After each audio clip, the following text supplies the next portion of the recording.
Dia kalau tahlil, acara apa datang Mbak, rutin, tahlil di undang-undang kematian tuh ya datang.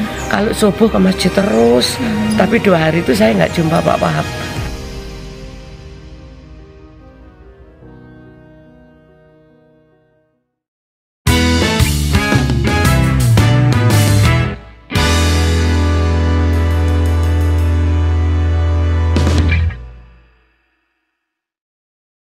Assalamualaikum warahmatullahi wabarakatuh.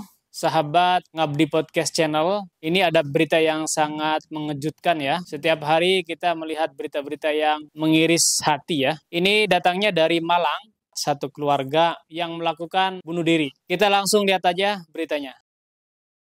Lagi peristiwa tragis juga miris terjadi di Desa Sabtu Renggo, Malang, Jawa Timur, Selasa siang. Satu keluarga ditemukan tewas di dalam rumah. Korban merupakan pasangan suami istri dan seorang anaknya yang masih berusia 13 tahun. Peristiwa berawal saat satu anak korban berteriak minta pertolongan warga yang melihat ibu dan saudara kembarnya tergeletak di dalam rumah. Sejumlah warga kemudian mendatangi lokasi, berusaha masuk ke dalam rumah dengan mendobrak pintu yang terkunci dari dalam. Warga terkejut saat menemukan Wahab, sang kepala keluarga, bersimbah darah dengan luka sayat di nadi. Kondisi yang masih sadar, Wahab kemudian dilarikan ke rumah sakit, meski akhirnya meninggal dunia. Sementara di dalam kamar, warga temukan jenazah istri dan anak Wahab di atas tempat tidur dengan mulut berbusa.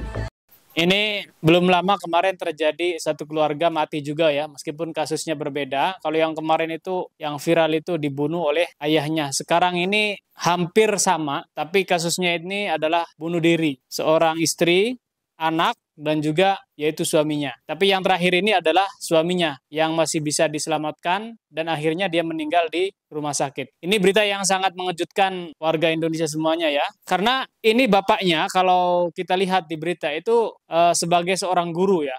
Dan dia taat sekali ke masjid dan juga rajin beribadah. Kita lanjutkan berita selanjutnya. Dan fakta yang ditemukan di lapangan bahwa faktanya 2 mayat berjenis kelamin perempuan ini, yang satu berumur 40 tahun dan yang satu berumur 12 tahun ini, mulutnya mengeluarkan busa. Di sekitar mayat itu ada gelas masih berbau menyengat, dan di tempat sama ditemukan bekas bungkusan obat nyamuk cair seperti itu.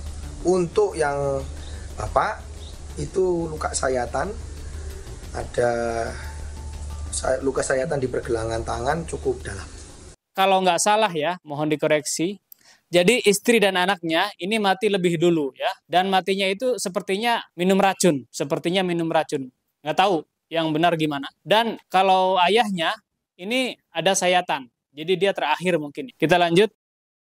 Untuk motif, dengan adanya pesan di kaca meja rias kamar, di situ seolah-olah Pak W ini sebelum mengakhiri atau menyayat pergelangan tangan sebelah kirinya itu memberikan pesan kepada si anak untuk nurut kepada eyangnya, tantenya, omnya, engkongnya, tinya, kemudian juga menitip pesan terkait masalah biaya pemakaman.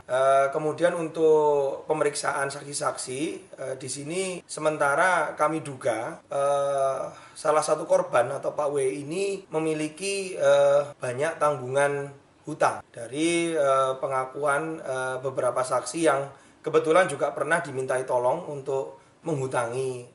Yang sangat janggal di sini adalah kenapa ini suaminya kok malah nggak minum racun bareng sama istri dan anaknya ya. Dan yang nggak habis pikir juga, bagaimana seorang anak itu mau melakukan bunuh diri juga. Ya, ini yang jadi pertanyaan besar ya. Jadi bagaimana kronologisnya yang sebenarnya kita nggak tahu karena semuanya mati. Jadi nggak ada yang bisa dimintai keterangan. Cuman kalau secara logika, seorang anak mungkin ya agak susah untuk dia mau melakukan hal-hal yang di luar akal kita ya. Dan yang satu lagi anaknya itu kan kembar, yang satunya itu tidak melakukannya. Kita lihat lagi. Kepergian Wahab Effendi, guru di SDN 3 Sukun, yang begitu tiba-tiba menyisakan pilu mendalam bagi rekan kerja sekantor. Mereka seolah tidak percaya pada realitas yang terjadi terhadap Wahab bersama istri dan anak keduanya. Kesedihan itu masih terasa di sekolah, sehari setelah kepergian Wahab. Sejumlah guru dari sekolah lain datang ke SDN 3 Sukun untuk berbelasungkawa. Bagi mereka, sosok Wahab dikenal sebagai orang yang rajin dan disiplin. Nih, ini seorang guru dan juga sepertinya dia ini sudah PNS ya, tapi kok bisa melakukan hal yang seperti ini. Sekarang kita lihat komentar dari warga sekitar dan juga tetangganya ya, tentang keseharian dari suaminya ini. Dia kalau tahlil, acara apa datang Mbak, rutin, tahlil diundang-undang kematian tuh ya datang. Kalau subuh ke masjid terus, tapi 2 hari itu saya nggak jumpa Pak Wahab subuhan sih. Bu, kalau di rumahnya kan kayak ada pelang jualan kue, memang istrinya sehari-hari jualan kue, Jualan nasi, kue atau bolen, pesenan. Ya, jadi dia ini dikenal warga seorang yang taat beribadah, ya, rajin melakukan ibadah dan juga berbaur dengan masyarakat. Ini ada yang miss sebenarnya.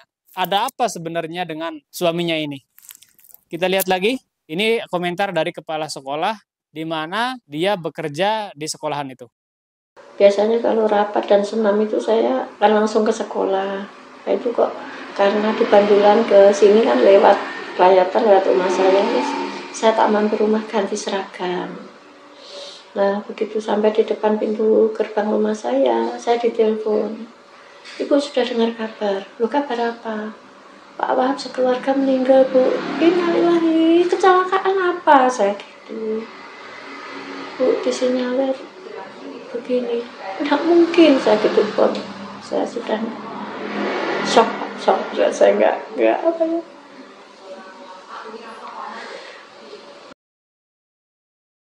Ya, ini sangat miris sekali ya, beritanya menyayat hati banget. Satu keluarga, lagi-lagi peristiwa semacam ini harus terjadi. Yang menjadi catatan kita di sini adalah bagaimana seseorang yang rajin melakukan ibadah, ya, rajin berangkat ke masjid kok bisa sampai tega melakukan ini ya, atau mengakhiri hidupnya dengan cara yang tidak diridhoi oleh Allah.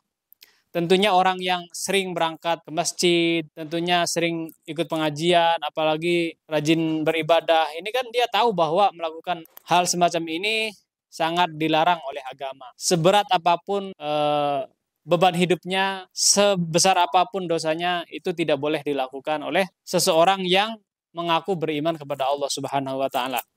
Jadi, sebagai closing statement dari saya, untuk menjadi orang yang benar itu tidak cukup hanya melakukan ibadah seremonial, ya, melakukan sholat dan seterusnya. Memang itu adalah bisa membantu kita untuk mencegah dari melakukan kemaksiatan, melakukan kejahatan. Inna sholata tanha anil fahsya'i wal munkar, ya. Sholat itu kalau terus dilakukan akan memberikan sinyal-sinyal kepada kita untuk melakukan kebaikan dan untuk meninggalkan kejahatan. Tetapi untuk bisa meninggalkan semua itu tidak cukup hanya dengan melakukan ibadah secara zahir saja. Seperti misalkan sholat hanya kita melakukan Allahu Akbar tanpa kita belajar mendalami sholat itu sendiri apa. Tanpa belajar mengartikan atau tanpa belajar memahami tujuan sholat itu apa. Padahal di dalam Islam itu kita mengenal istilah ilmu syariat dan istilah ilmu hakikat, ya. Ada bagian luar, ada bagian dalam. Nah, di sini kalau kita hanya melakukan ibadah secara lahiriah saja, maka itu tidak akan bisa mengcounter keinginan-keinginan jahat yang ada di dalam diri kita. Oke teman-teman, mudah-mudahan berita ini bisa menjadi perhatian kita semua, pembelajaran kita semua. Jangan terburu-buru melakukan sesuatu yang tidak ada gunanya. Memang kadang-kadang kalau kita sedang lagi mengalami permasalahan yang sangat berat, antara hidup dan mati itu sangat tipis sekali ya. Tetapi kalau kita punya iman kepada Allah, percaya kepada Allah bahwa Allah Maha Kaya, bahwa Allah akan memberikan segala solusinya apabila kita mau meminta solusi kepada Allah, insya Allah Allah akan memberikan solusi terbaik untuk kita. Jadi sangat bodoh sekali kalau saya katakan orang yang melakukan hal yang semacam ini. Saya katakan dia tidak punya iman kepada Allah Subhanahu wa Ta'ala. Mudah-mudahan bermanfaat. Wassalamualaikum warahmatullahi wabarakatuh.